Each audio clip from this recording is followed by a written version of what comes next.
Lo que les voy a platicar me sucedió hace poco tiempo en un pueblo que se encuentra muy cercano a Guadalajara. Curiosamente conserva tradiciones y costumbres antiguas. Sucedió que por causa de mi trabajo como asistente de investigación, fue necesario salir de la ciudad para ingresar a un mundo lleno de leyendas. Mi primer encuentro con los pobladores de ese lugar fue en casa de Armin. Ahí era el espacio en el que nos proveían de alimentos durante el día. Solo íbamos los fines de semana. El sábado y el domingo nos quedábamos a dormir en una casa que nos prestaba la cuñada de Armin. Esa casa se encontraba en proceso de construcción, pero yo no estaba en obra negra. Casi estaba terminada por completo, así que era muy cómodo estar en ella. El pueblo del que les hablo se encuentra en la ribera de Chapala. El lago se encuentra rodeado de pueblos que pertenecen unos a Jalisco y otros al estado de Michoacán. Cuando me dijeron que iba a ir a trabajar a Chapala, me imaginé que era el lugar más conocido. Sin embargo, no fue así. Antes de llegar a Chapala, el conductor tomó una desviación, la cual nos llevó al pueblo que les comento. El poblado está constituido por pocas personas y sus casas se encuentran muy cerca del lago. La casa en la que nos instalamos se encuentra en una parte alta del cerro, así que desde ahí hay una vista magnífica que permite ver todas las luces de las luciérnagas de todos los pueblos cercanos.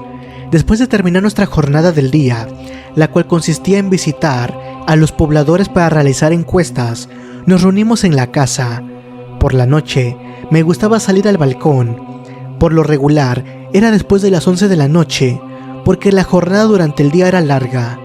Además, había que avanzar la mayor parte de encuestas posibles en 2 días.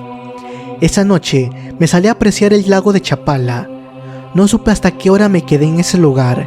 Cuando escuché a lo lejos unas campanadas de un templo, fue bastante extraño a esas horas de la noche escuchar el sonido de la campana con un timbre fúnebre, como si la llamada a misa fuera para un difunto.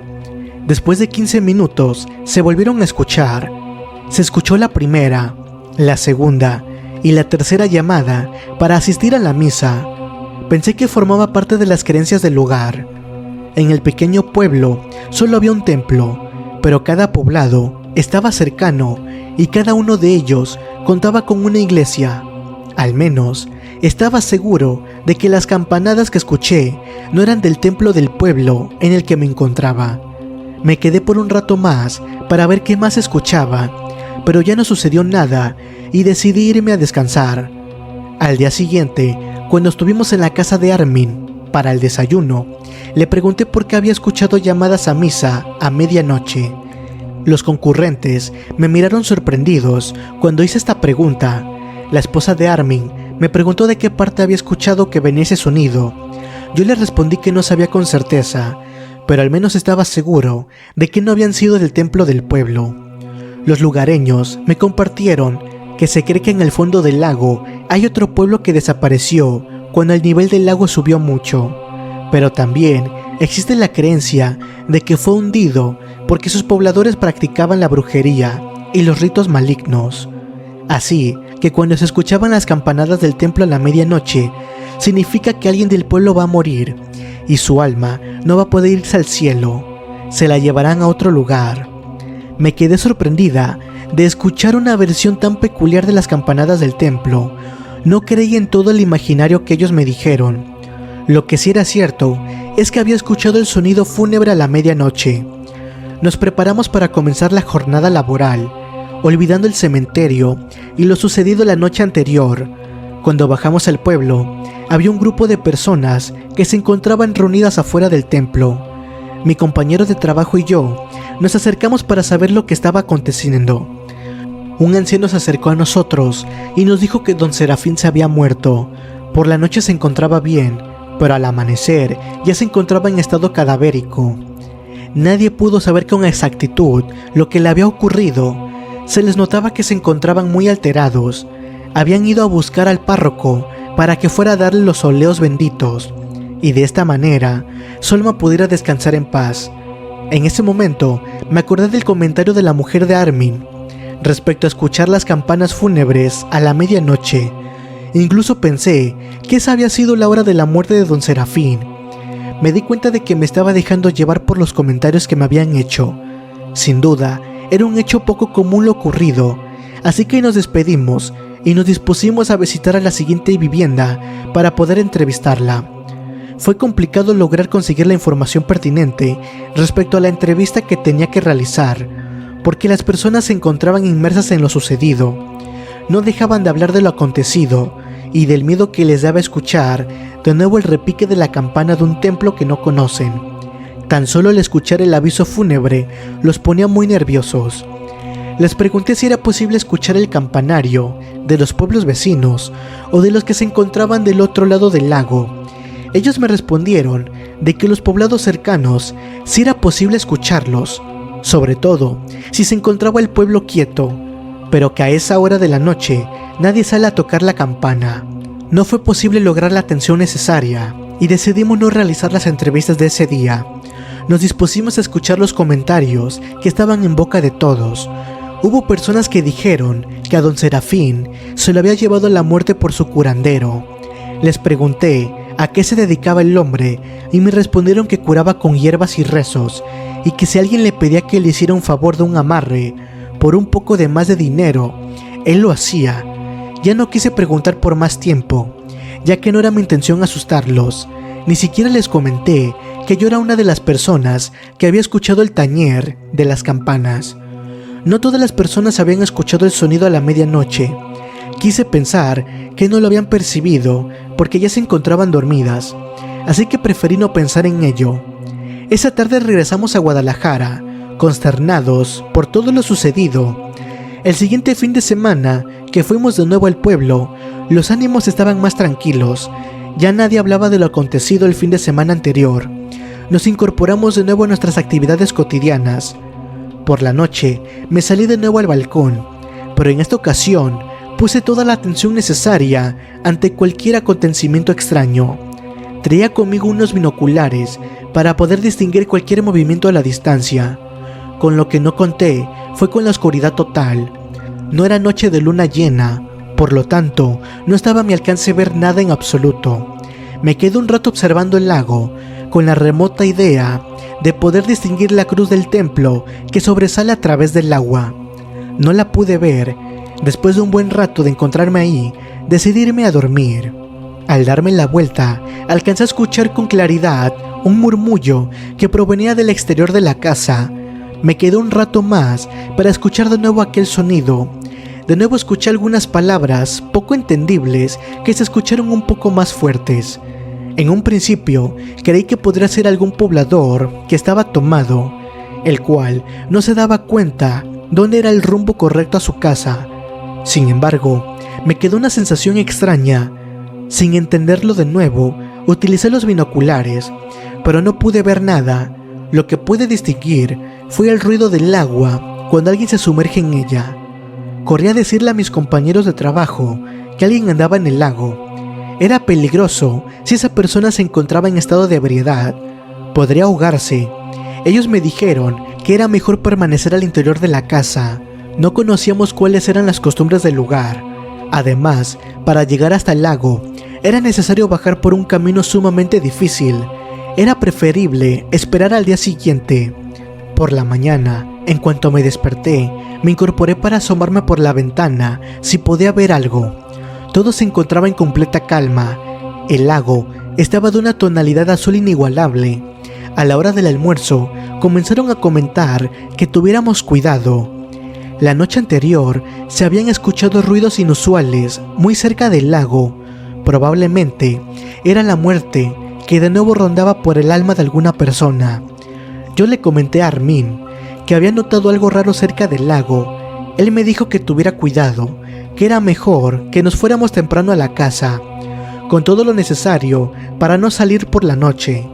Armin me dijo que la mayoría de los pobladores saben de la existencia de algo que existe en el lago.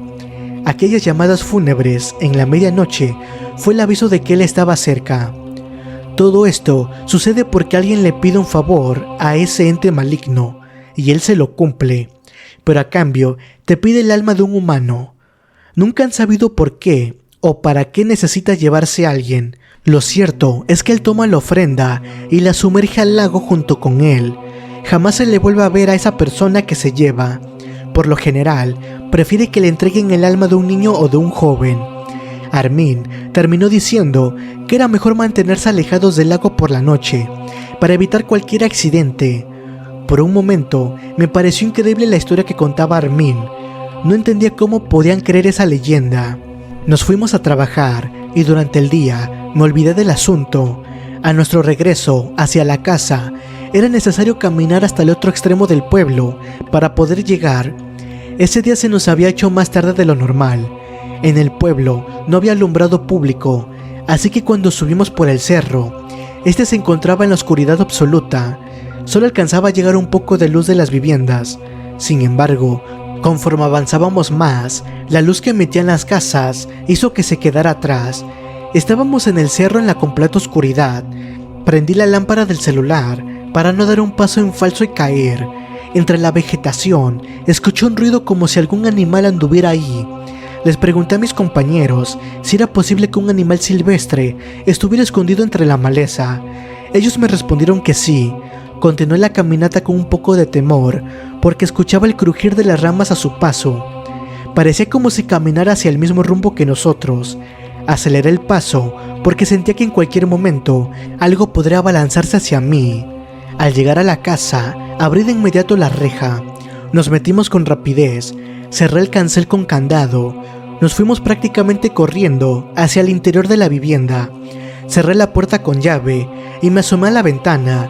Pude ver cómo se movían los arbustos que se encontraban al exterior. Preferí ya no asomarme porque me encontraba muy nerviosa. Durante la noche pude escuchar ruidos extraños que provenían de afuera de la casa. Había mucho viento, el cual hacía que el agua del lago se moviera con más fuerza. Se alcanzaba a distinguir a lo lejos el choque del agua contra la tierra. El sueño poco a poco comenzó a vencerme. Dejé de escuchar esos sonidos, pero poco antes de que estuviera en un sueño profundo, oí de nuevo las campanas de un templo. De inmediato me incorporé para ver la hora. En efecto, eran las 12 de la noche. Otra vez escuché el sonido largo y profundo de las campanas. Después, el silencio absoluto. Por lo que me habían dicho los pobladores, sabía que significaba la salida de alguien del agua. Me quedé durante un rato sentada sobre mi cama. Las ventanas que daban al exterior eran con cristales enormes, lo que permitía ver al exterior sin necesidad de levantarme. Durante algunos minutos estuve atenta a cualquier indicio de que alguien o algo estuviera fuera de la casa. En ese momento vi como una sombra se deslizaba cerca del ventanal. No se detuvo ante la ventana, pasó tan rápido, pero alcancé a distinguir que se escurría por fuera. Así pasaron los minutos. Me quedé sentada en la cama, con las piernas recogidas. Solo estuve dormitando por momentos, porque tenía miedo de que esa sombra que vi pasar se posara detrás del cristal. No sucedió, pero me fue imposible poder descansar. Por la mañana, cuando acudimos a la casa que nos asiste, ya estaban los comentarios de alguien que no podían encontrar, por lo que decía Armin. Esta vez se trataba de Juan, hijo de don Manuel. Hasta lo que sabían, el joven se quedó con sus amigos muy avanzada la noche. Decidieron acercarse al lago para beber un rato más. Uno de ellos dijo que él se retiró temprano y no pudo ver nada. En cambio, Andrés comentó que ya cuando Juan se encontraba en estado de ebriedad, comenzó a vociferar que no le tenía miedo a quien viviera en el lago. Él trató de convencerlo para retirarse del lugar, pero no lo consiguió. Finalmente, se llevó a su amigo del lugar y lo dejó afuera de su casa. Así cada quien se retiró a descansar. Los padres de Juan afirmaron que su hijo nunca llegó a la casa. Lo estuvieron esperando hasta muy tarde, sin lograr que él entrara por la puerta. Ya casi para amanecer, fueron a buscarlo a casa de sus amigos, pero ellos le dijeron que no sabían nada. Acudieron a buscar a los pescadores para que los ayudaran a encontrarlo. Quizás él se había regresado al lago después de que Andrés se retiró. Todos los pescadores cercanos dejaron sus actividades de pesca. Comenzaron a buscarlo. Después de varias horas de búsqueda, no encontraron nada, pero uno de ellos encontró un zapato de él. fue cuando concluyeron que se había ahogado. Sin embargo, no encontraron el cuerpo. Todo el día se dedicó a la búsqueda de Juan. Sin conseguirlo, ya cuando el sol comenzaba a ocultarse, decidieron dar por finalizado el trabajo. Todos se encontraban cansados y tristes. Así fue como dieron por muerto a Juan. Sin tener un cuerpo al cual velar, la madre de él no daba crédito a lo ocurrido. Las personas del pueblo le decían que era necesario mandar decir una misa y a su vez hacer los rituales funerarios. Ella, en un estado de desesperación, gritó que su hijo no estaba muerto, por lo que no iba a realizar nada, ya que no había ningún cuerpo. Después de que vi todo lo acontecido, tuve el impulso de decirles lo que yo había visto y escuchado, pero no lo hice. Pensé de que nada serviría el que se enteraran de eso. Al contrario, sería más doloroso para su madre saber que su hijo se encontraba en el fondo del lago, en el pueblo hundido. El trabajo en el pueblo era mucho, así que contra todo lo sucedido, continuamos yendo a ese lugar cada fin de semana. Tratábamos de subir a la casa antes de que oscureciera, ya que todos nos habíamos quedado alterados con lo sucedido a Juan. Tuvo que pasar más tiempo para que los pobladores se calmaran, al igual que nosotros, después de la desesperación de Juan, porque yo realmente no estaba segura si él se encontraba muerto o no. De cierta manera, coincidía con su madre. Al no haber cuerpo, no se puede dar por hecho de que lo estuviera. De cierta manera, conservaba la esperanza de que en algún momento él apareciera, pero eso no sucedió, al menos el tiempo que estuve yendo a ese lugar. Nuestra labor en ese pueblo siguió, y esto nos permitió conocer más de fondo a algunas personas, principalmente con aquellas que compartimos los alimentos. Era un rato de charla después de comer. En ese momento era cuando podíamos preguntarles acerca de las costumbres y tradiciones de su pueblo, porque durante las encuestas era más bien para obtener información relevante para la propia investigación del trabajo. En una ocasión en que nos quedamos platicando con Armin y su esposa, fue posible abordar lo del pueblo hundido. Armin nos platicó que se cree que hace mucho tiempo el lago de Chapala se encontraba más retirado de la tierra. Mantenía una distancia considerable a la que actualmente tiene. Por eso había un pueblo que se encontraba más hacia adentro del lago. Pero en una época hubo una temporada de lluvia muy intensa. Según lo que se decía, durante muchos días estuvo lloviendo a cántaros, lo que hizo que el lago creciera mucho más de lo normal. A tal cantidad llovió que se quedó inundado el pueblo anterior al de ellos. Según Armin, nos decía que en esta temporada de sequía, el nivel del lago bajó tanto que se puede alcanzar a ver la cruz de un templo que sobresale, pero esas ocasiones son muy pocas porque es necesario que disminuya mucho el agua para que sea posible verla. En realidad, no se sabe qué sucedió con las personas que habitaban el pueblo, ya que eso ocurrió hace muchos años. A él se lo contaron sus abuelos, y a ellos también sus ancestros. Lo que se cree es que todo el poblado completo quedó sepultado debajo de esas aguas. Otra cosa más que nos dijo fue por la creencia de que sus habitantes hicieron un pacto maligno con un ser que habita dentro del agua. Pocos son los que lo han visto, sobre todo los pescadores. Dicen que hay veces que en la madrugada se ve cuando un remolino de agua se dirige hacia ellos. En ocasiones se detiene y desaparece. En otras pasa de largo sin hacerles nada. Lo que sí cuentan es que se le puede pedir un favor y él lo hace a cambio de un alma.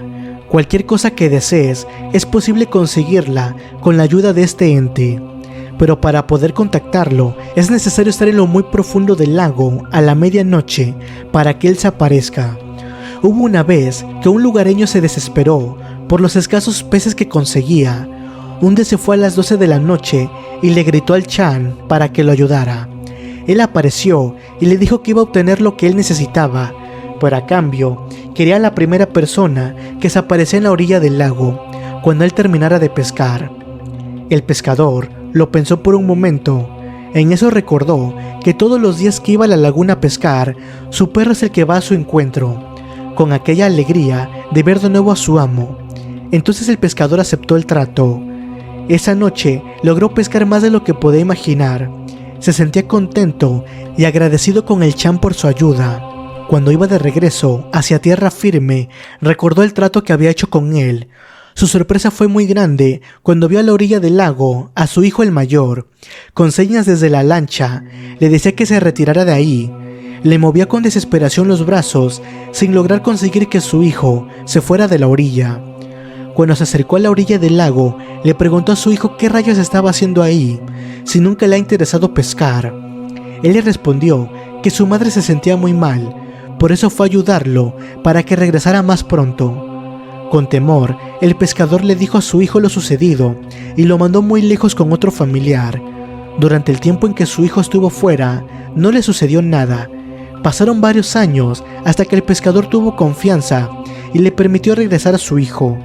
La primera vez que le llegó él, quería irse a bañar al lago, a lo que su padre le dijo que eso era lo único que le iba a prohibir, era mejor tener precauciones. Por la noche, cuando estaba el hijo del pescador bebiendo un poco de alcohol a la orilla del lago, a todos se les ocurrió meterse a nadar. El muchacho no dudó en hacerlo. A lo lejos comenzaron a escucharse las campanas de un templo. El joven ya no salió del lago, nunca se encontró su cuerpo. Después de que Armin me contó esta historia, fue cuando pensé que quizás a Juan le había pasado lo mismo. Pero de pronto caí en la cuenta de que ya me estaba dejando llevar por todas las creencias de esa población. Terminamos nuestro trabajo en ese pueblo y nos fuimos del lugar, sin saber si lo ocurrido había sido un accidente o la probable existencia del Chan.